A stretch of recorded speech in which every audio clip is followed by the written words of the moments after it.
Welcome into episode 3 of the Sports Divided College Pick'em podcast presented by Mamas on the Hill. All right, guys. Week 1, not so bad. Everybody above 500. Everybody is now in the black as far as money. But yeah, we'll just move on. We got a quick one today. Some busyness before kickoff of the NFL season today. So we're just going to knock out our picks. We're going to talk about our normal 6, our locks, and then we'll see where we go from there. But real quick, any news that we need to talk about from Vegas? You two. I do like how we're just brushing the Vegas flu under the rug. So maybe we just keep that as is. What happens in Vegas stays in Vegas, sort of thing, and we just move on. But we had a good time. The game was fun. Obviously, Tyler can speak more on LSU if we want to hit that. But overall, for my first time, it was a blast. Not looking forward to going back anytime soon, but we had a good time. Well, I mean, we can see that Tyler brought hell with him, so that's obviously how he feels after Blake Baker's defense performed admirably for the LSU Tigers. Defense played well. If you would have told me that LSU had only given up 13 points in the start of the fourth quarter, I would have told you that LSU was probably winning by like 20. But that wasn't the case. LSU just got too conservative on offense. I thought they had 2 chances of putting the game away when they got 3 outs in a row with the ball. So tough break. A couple bounces didn't go our way, obviously, with a couple balls that were fumbled, interception that was caught and then knocked out of our hands. So it was just one of those that's a couple bounces here or there, and it's a completely different game. But it was a lot of fun. Atmosphere was rocking. Sold out stadium. So we were sitting right on the USC side. So we did have some Tiger fans around us, but we were getting a lot of hate. But it was great. Happy to be back, I'll tell you that. Happy to be back home. Yeah, I think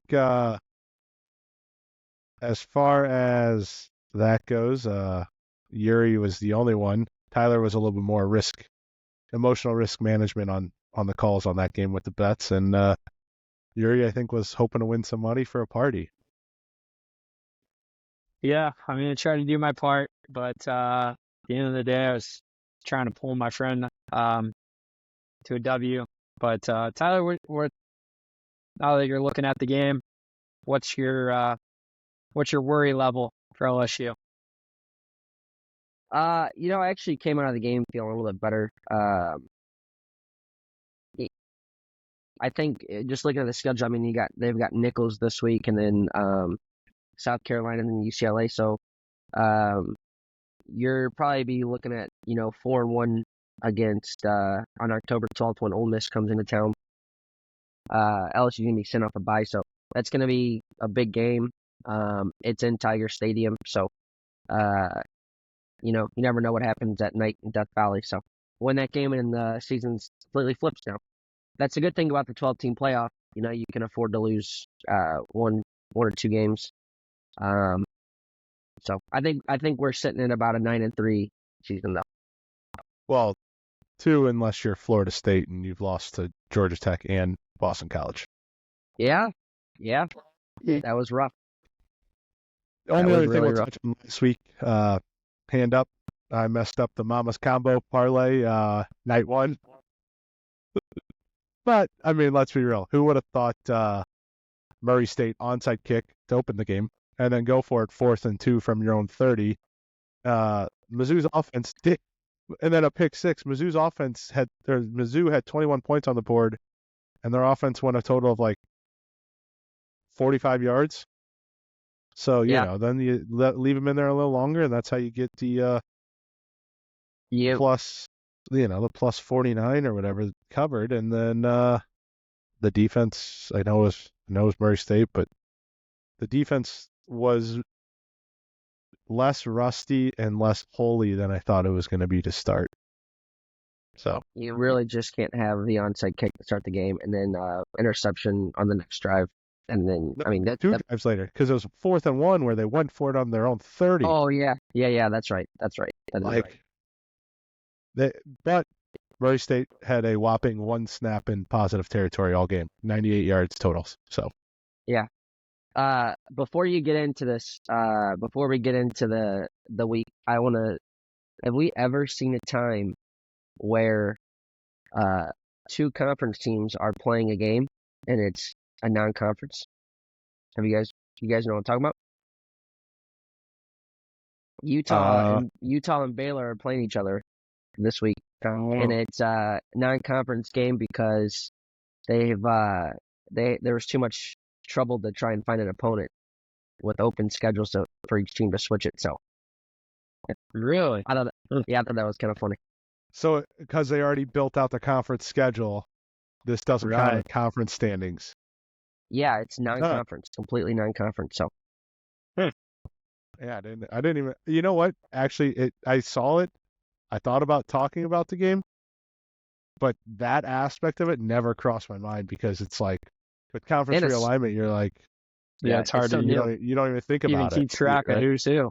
Yeah. Yeah. Well, I will throw out there just real quick. I did have Utah minus 14.5 on my card, so just jot that one down for later. Okay. Well, we'll get into it. Week 2 of the college football season will start the first game. Probably more of a battle of geniuses than it is good football here on a Friday night in Evanston, in Illinois. As Duke travels to Northwestern. Northwestern is 2.5-point favorites at home. The over-under is a whopping 37.5 as they play on the soccer field that has rolled in bleachers in Evanston, Illinois. So we'll start at. Go ahead, Tyler. Tyler's already talking. Go ahead. No, I was gonna say I love that stadium. They should make that their stadium full time.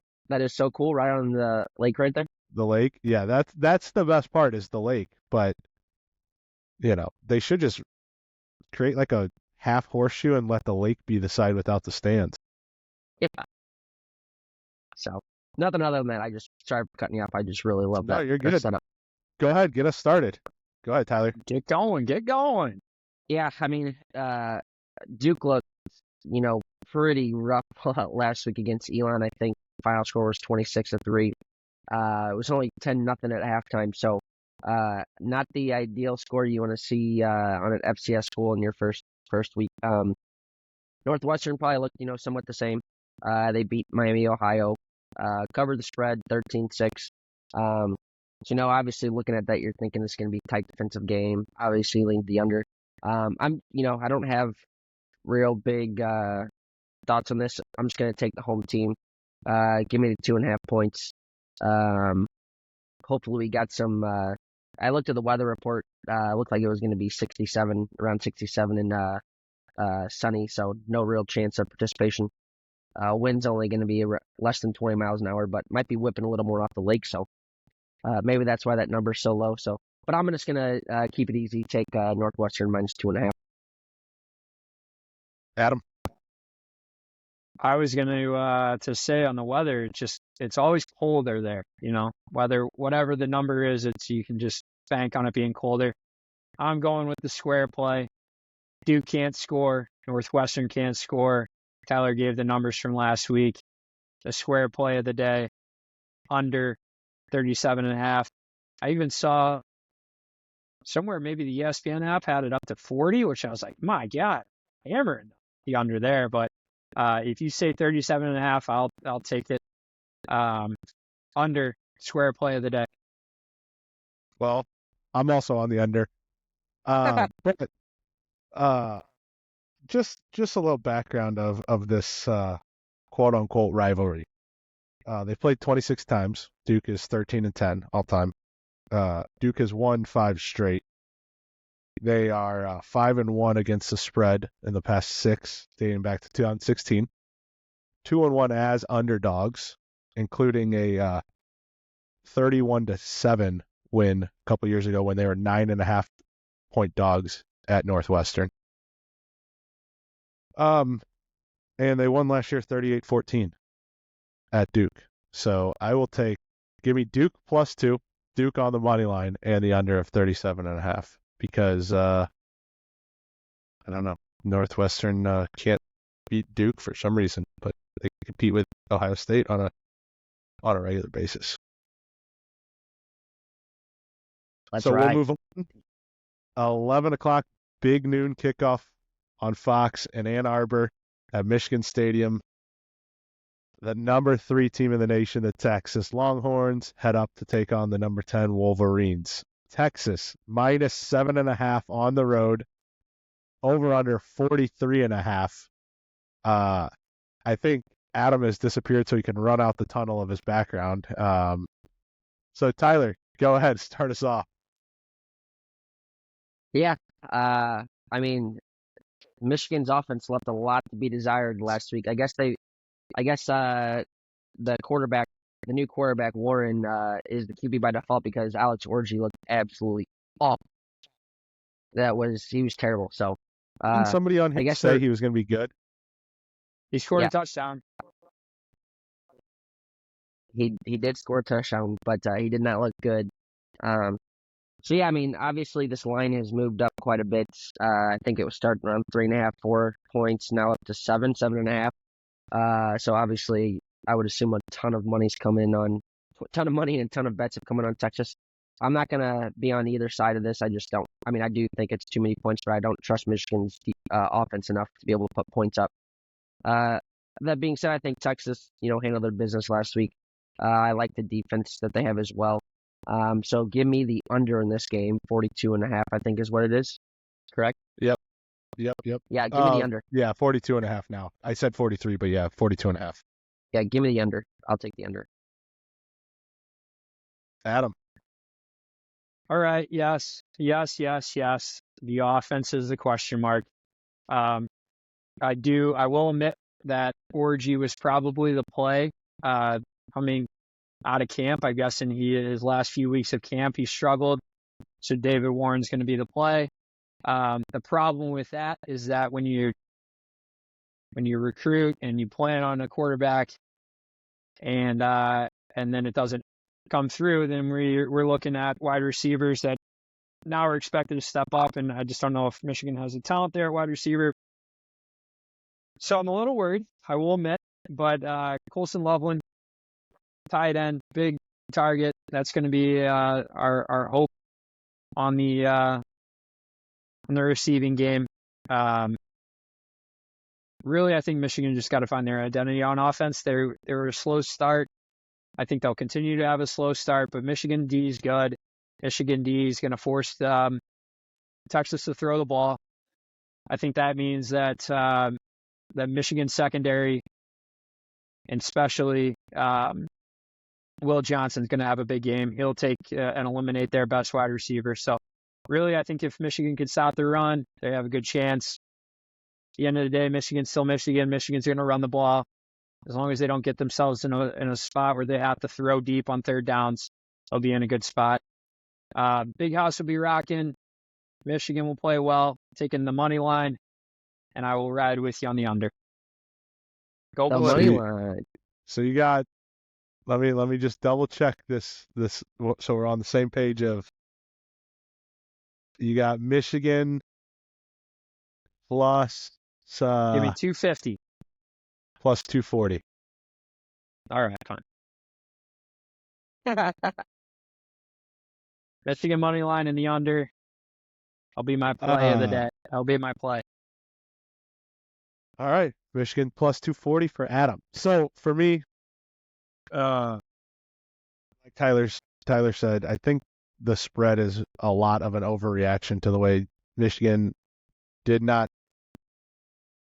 handle Fresno State the way everyone was probably hoping they would, especially in the first. Like obviously they came close to covering the spread, but that was a lot of late points. It was awfully tight heading into that fourth quarter, and that Texas just blew out Colorado State.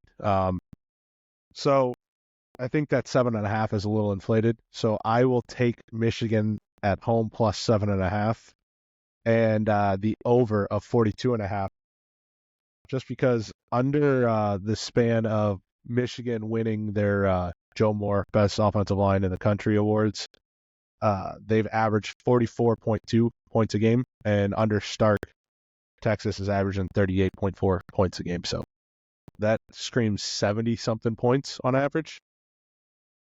So yeah, I'll just probably take the over too on that one. I just can't believe the reigning national champions are more than a touchdown dogs at home. I don't know why I'm talking so down at the beginning of this. Michigan's going to fucking win outright. It might even get ugly. I don't know why I wasn't talking with enough confidence earlier. I'm getting fired up now. It's going to be a good game, but Michigan wins. I don't even want to say it, but they're going to win big. Well, I think some of it has to do with the amount of people they've lost. Some of it has to do with just the hate of the way Connor Stallions performed on his Netflix documentary. And I think some of it's because people think Texas probably would have beat them last year if they got past Washington. But they didn't. But I'm just saying that goes probably a long way into this thinking. Texas returned a lot of guys. Yeah, there's a lot of question marks. Texas is a good team. I just I don't know. It'll be a good football game, that's for sure. And just so we're aware, these two teams have only played one time ever. It was a 2-5 Rose Bowl. Texas won 38-37. Shootout. That's the year after Vince Young. I will say, though, real quick on the Alex Orji thing, I do think if we can get him in situations where he can run a little pass run option, get him in the red zone, I think he can be a threat. The problem is that you have to keep Warren in a groove. We don't need to be doing this back and forth where they're taking 1-2 snaps and they're switching. We need Warren in a groove. Orji comes in, they do the little bullshit plays, and they move the route. That's just what I'm saying. I mean, I don't disagree, but I also just, you know, the best quarterbacks to come from Michigan are all just game managers, so there's never been an X factor. Whatever. On to the next game. All right. Next game, 11 a.m. kickoff on ABC in Stillwater, Oklahoma, as Arkansas travels to the number 16 team, Oklahoma State. Oklahoma State -8 at home, over under 62.5. Tyler. Yeah, I'll tell you what, I was a little surprised by how well the Arkansas offense looked last week. Put up 70 points. Also a shutout, I think, in their game. Yeah, it was against Pine Bluff. Yeah, Arkansas Pine Bluff, 70-0. OK State handled business. OK State handled their business. They're an experienced offensive team, obviously, with their quarterback. This is like his 7th year, I think, and then they have one of the better running backs in the country.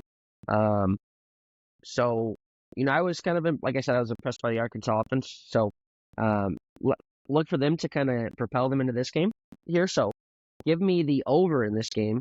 I'm going to take the over 62.5. I think we see a lot of scoring. And I think we got some good weather, too. It's going to be in the 80s and sunny. Maybe some cramps lead to some tired legs. Get some of those second stringers in, get some more points. So, yeah, there we go. Give me the over 62.5 in Arkansas and Okie. Good. I like that because I'm going the other way. I'm taking the under.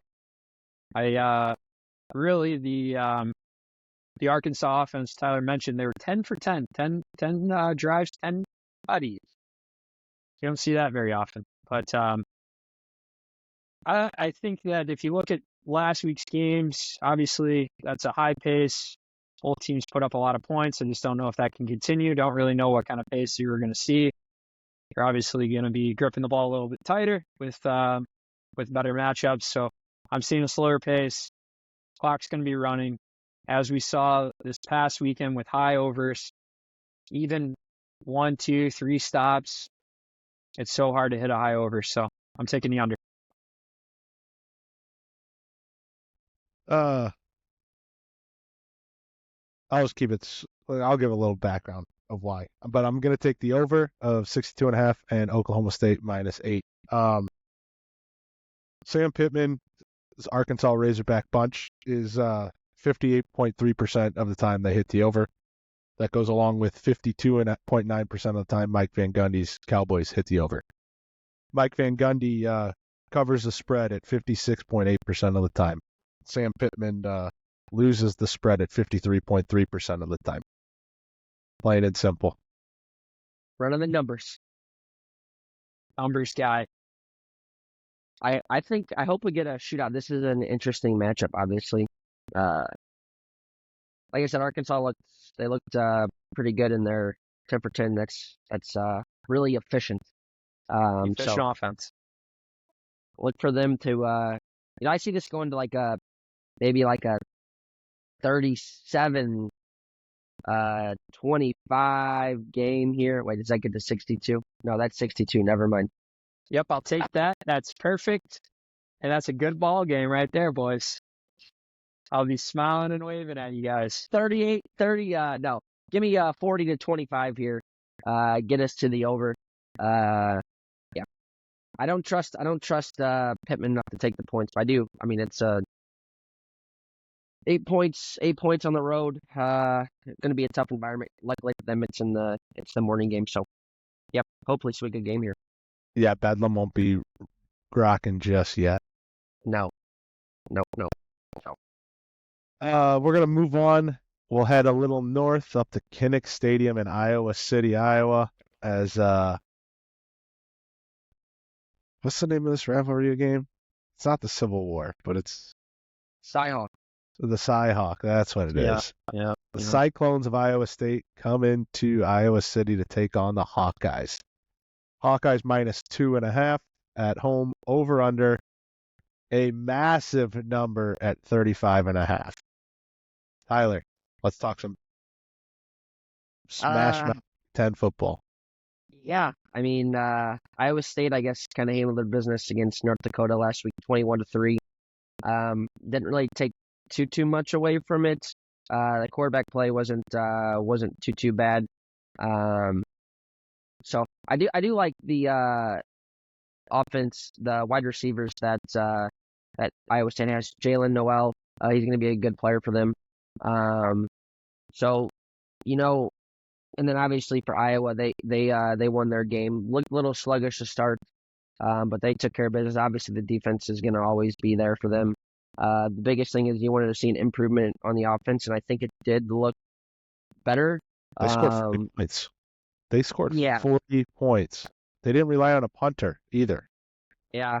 So offense did look better. How much work can they get from last year though? So with that said, I'm gonna take the over in this game. I'm taking the over 35.5. I think it's been I saw some stats and the under is hitting absurd right here. So I mean, whenever you get a total this low, all you need is one crazy thing that's gonna bust it up, right? Defensive touchdown, special teams play, block kick, fumble, that sets up easy drive for points. So I think we get that this game. This game's always really tight.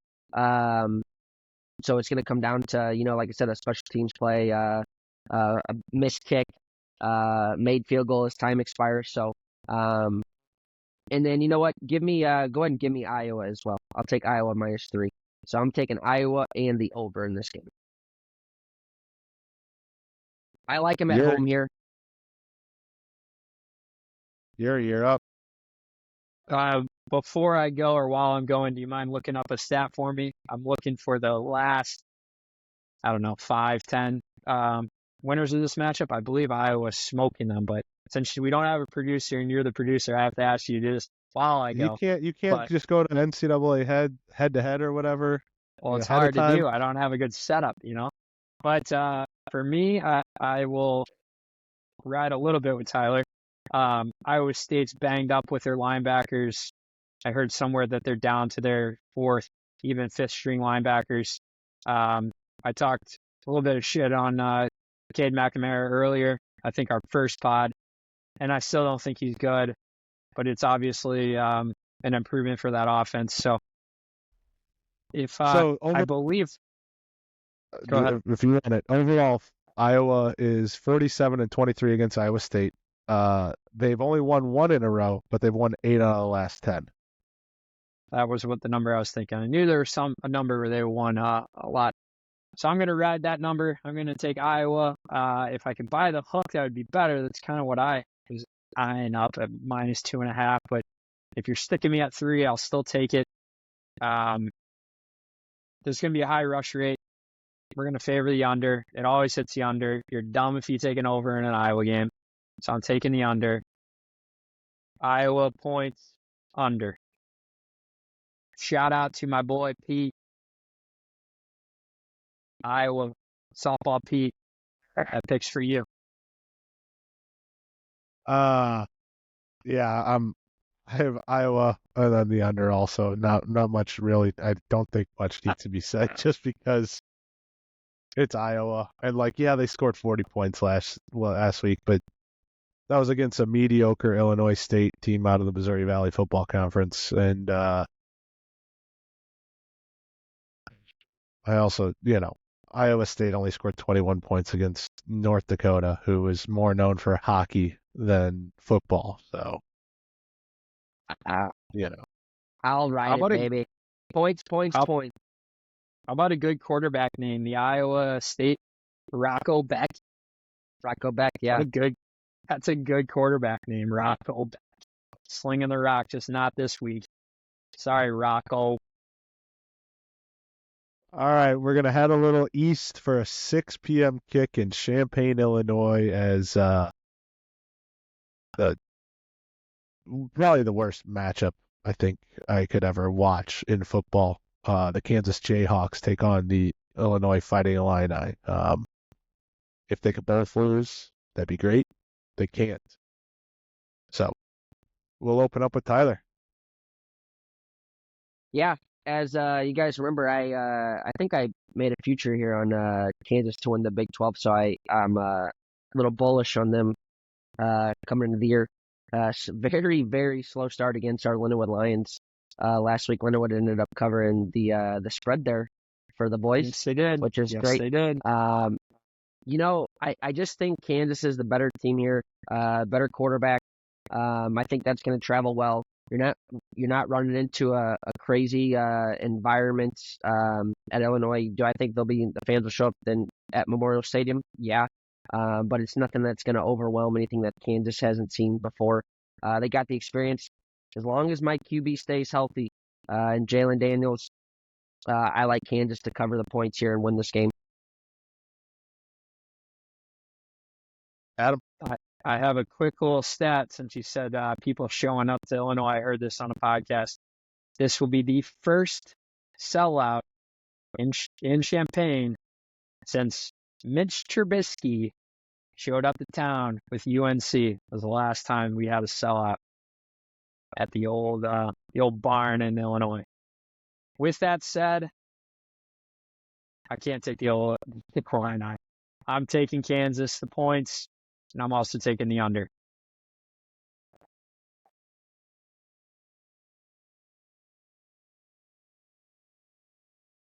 Rick's currently looking at his computer, figuring out a way for both teams to lose. If you guys aren't seeing this on the YouTube Crushing stream. Crunch the numbers. I do think it's going to be it's a big vibes game, Either team after this week, the team that loses is, that could be a downward spiral for one of these two teams. Yeah, I had to look it up. There's no tie rule in college football, unfortunately. They can't tie. It's not the NFL where the clock just runs out, and neither team gets a win. So that being said, I did semi like what I saw offensively from Brett Bielema and the Fighting Illini. So the first thing I thought was I'll take the over of 57.5. And then I looked into the numbers, and Lance Leipold is a whopping 32%. against the spread as a favorite with Kansas. That includes not covering against Linwood last week. So I'll take Illinois +5. Yeah. I know it sucks, but I'd rather see Illinois win than Kansas. Yeah. Just because Kansas thinks they're a football school now, and like you're not. But they think they do. They think they are, and there are some really, really delusional people that actually think Jaden or Daniels, not Jaden Daniels, but why am I blanking on his first name? Jalen Daniels. Jalen. Jalen. No. What? Yeah. Jalen. Yeah. Yeah, Jalen. Jalen. Yeah. I was thinking Jaden is still. I'm like, no, it's No. not Jaden Daniel. Jalen Daniel. He's not good. I don't think he's good. The guy he threw for like 140 yards against Linwood, and one of them was on a 65-yard touchdown pass. So, and he threw a horrible pick. If you go back last year when these two teams played, Kansas put up over, I think, close to 550 yards of total offense. Jalen Daniels was 21 to 29 passing. So Kansas won by, I think, 11. I think I looked, it was like 34-23 when I saw. So yeah, I just think Kansas is the better team. I think they got a better coach. So we'll see. Should be a good game. I'm actually excited to watch the game. It's kind of a sneaky good game that's on the slate here. Yeah, I won't be tuning in to FS1 at 6 p.m. Just so you know. Might have other things going on. Yeah. Hey, look out for the Kansas rushing game. I think they ran for over 300 yards last week against, I know, albeit against Linwood, but that's a hell of a performance. 300 yards rushing. I think I'll have my 3 TVs set to Alabama, South Florida, 6 p.m. kick on ESPN. Missouri, Buffalo, 6 p.m. kick on ESPN Plus, SEC Plus.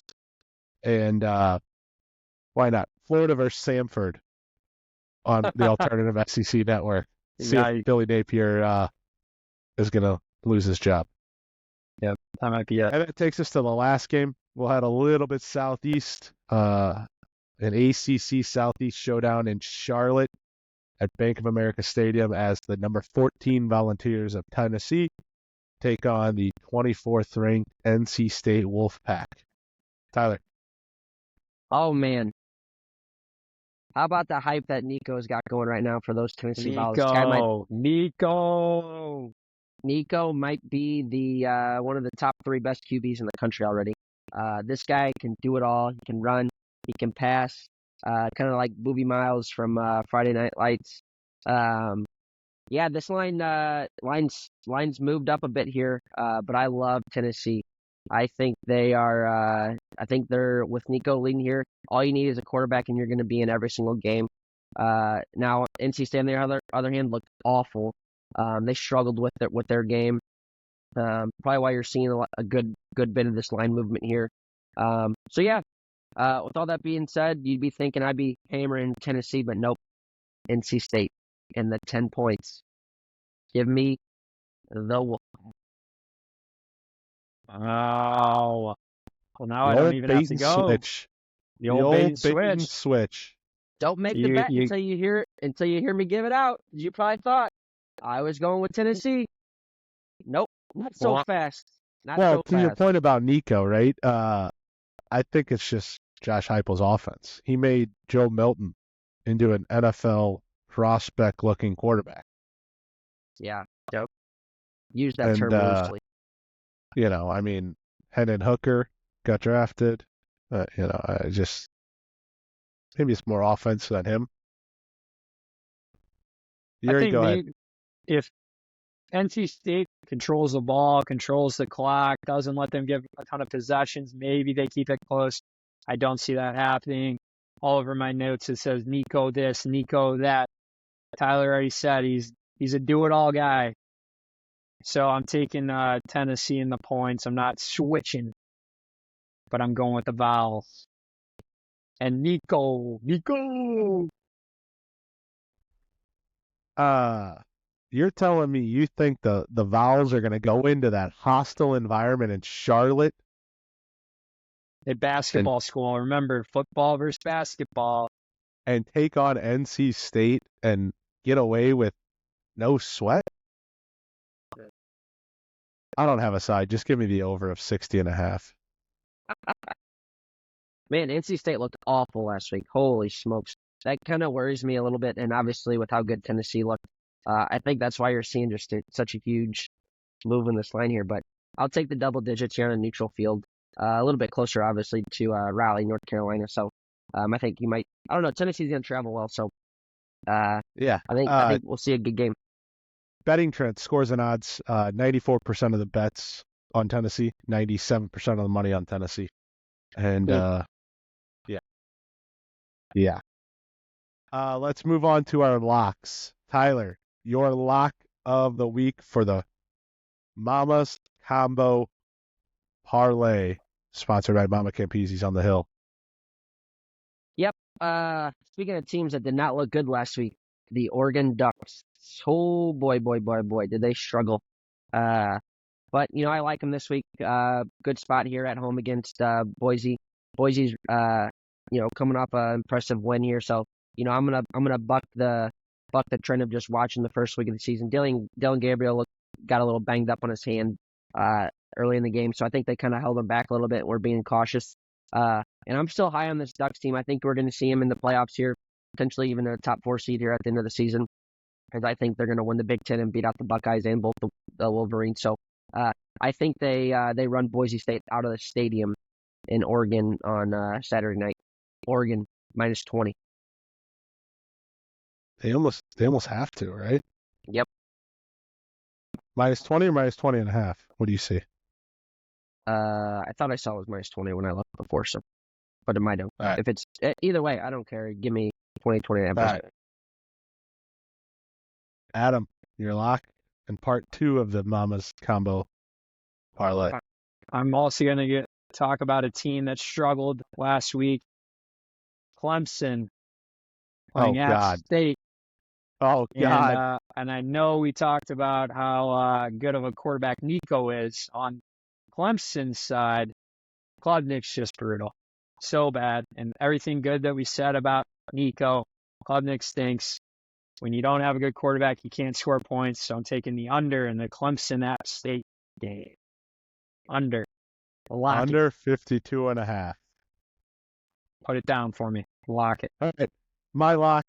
An old Big 12 rivalry. We're going to head to Lincoln, Nebraska as Prime and the Colorado Buffaloes head in to take on the Cornhuskers. Just a little background. Under Prime, Colorado averages 28.2 points a game. Under Matt Rule, Nebraska averages 19.2 points a game.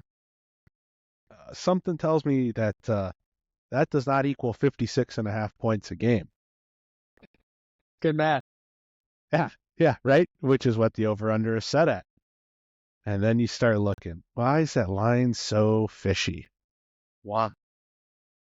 Well, Matt Rule now has himself a quarterback.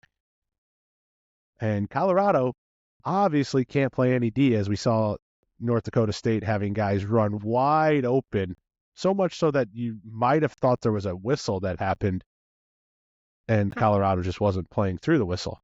But no, that didn't happen. So 41% of the bets are on the over in this game, but 79% of the money is on the over in this game. So give me the over of 56.5 in the Colorado-Nebraska game. It's a good pick. I like that. I'm going to add that to my card later. I want that. Anything else on your cards? Like I said, we're going to wrap this one up quick. We got places to be before kickoff of the NFL season and some softball, so hopefully nobody comes up with torn labrums. Any other one single game on your card you'd like to talk about, Tyler? Anything? Yeah, coming into this season, I think you guys remember the very first episode I gave Temple season under wins. Now I know they were playing on the road to Oklahoma, but boy, oh boy, that game could have been about 70 or 80 to nothing if Oklahoma really wanted it to be. It was 34-0 at half. Ended up at 51-3. Temple gave up 217 yards rushing. Oh, no problem at all. Now they have to go face a team that runs the ball down your face the next week against Navy. Give me Navy minus 12.5. This was almost my lock of the week included in the parlay, but I opted for Oregon. So Navy minus 12.5. Wow. I also had this game not penciled in, just penciled in. Didn't want to talk about it, but since you brought it up, I'll just throw it out there real quick. Temple, Navy, under 42.5. I love the under. Navy's going to score a decent amount of points, but they also just run the option. So clock, tick.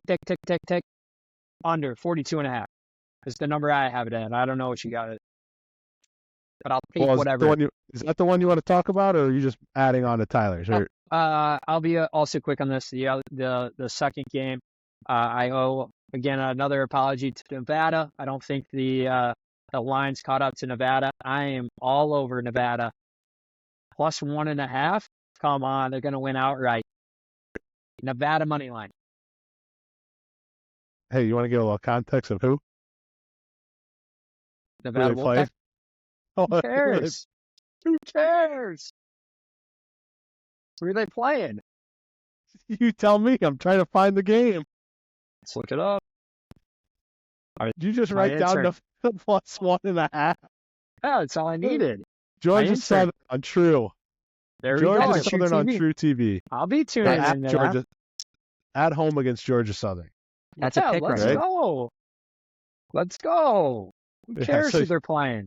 Do you think those kids in that locker room care who they're playing? You think that coach cares who they're playing? No. And they're getting points? I want that money line. Well, no, they're -1 right now, according to ESPN. Oh my God, everybody fucking pounded them. On our book, they're pick 'em. On our book, they're pick 'em. Should we go bet it before it gets over there, Adam? Before it moves, man, I'm telling you. Get the wolf back. Give me that money line then. All right, Adam. You already talked about this game as your lock. Really? App State, Clemson. I said Cade Klubnik could be a dark horse to win the Heisman. I fell for it last year. And God, was that horrible to watch. However, they are playing an App State team that loves to put up points. You took the under. I'll take the over 52.5. And Dabo just doesn't get this football thing anymore. So give me App State plus 16.5 with the over of 52.5. Wow. Should I move my lock from the under to Nevada? You can't move. I know, but I kind of love it. Now that you don't like that, and I love Nevada so much, I think this is a good time for a switch. You can be the solo that screws up the Mama's combo this week. No, we're hitting it this week. We're hitting it. All right, let's do it. All right, that wraps this one up. We'll see how it pans out this week. Like I said, last week we all made positive money enough to where we are all positive units on the season. Yep. So we shall see how it ends up. But yeah, it'll be a fun one. NFL right around the corner, literally in 45 minutes. 47 minutes ish. Kickoff. But yeah. I'll give my NFL play tonight. I'm on the Ravens +3, and I'm also on the under in the game, and also Xavier Worthy over receiving yards with Hollywood out. I'll give a little NFL take too. Don't be surprised to maybe just sprinkle some money on Aaron Rodgers to win the MVP. If the Jets have a halfway decent year, can come close to win the division in New York, he's coming off of two MVP. You got to think, he won 2 MVPs before he got hurt. Back to back. With a good defense. Maybe sprinkle a little on the Jets to win the AFC East, and maybe just the AFC in general, and get to the Super Bowl. Maybe that's just because I love AA Ron more. Awesome. No NFL picks for me. Wouldn't it be awesome to see a Super Bowl of the Jets versus the Packers? Yeah, that'd be good TV. Be a lot of two-week storylines building up that one. So, all right, boys. All right, guys. That wraps this one up. I'm happy to get out of hell. I'll be shout back in the out. win column next week. Shout out Mama Softball. Let's get a Mama's hockey. Mama's hockey. They love BHL safe. everybody.